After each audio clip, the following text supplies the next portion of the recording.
The environmental justice concept is something that is highly relevant to the park sector, I would say. It represents a new way of viewing parks and open spaces and nature in cities. So we see it as being a new vehicle to reinvigorate parks and open spaces. You're directly addressing the levelling up agenda, you're directly addressing the climate emergency, and you're directly addressing the ecological emergency.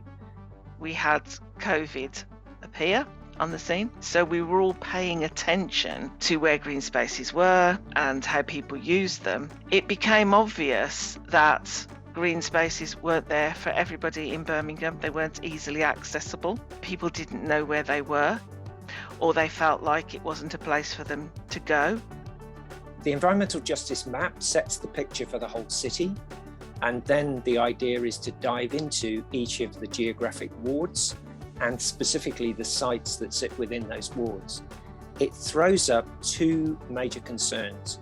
One is you have existing green space that may not be being prioritised, and the second issue it raises is those wards may be already deficient in green space. So the solutions are twofold. One is you need to work with your planners and your development colleagues around how you could bring green infrastructure into those wards in the future. And the second element is how do you prioritise or reprioritise your existing green space? Parks is quite an exception as a broad public service existing right across the UK, but has no minimum threshold or standard. Right in the centre of our city of Birmingham are those places that are really struggling for environmental justice. The people that live there don't get enough access to green space. They're living in an area that's an urban heat island.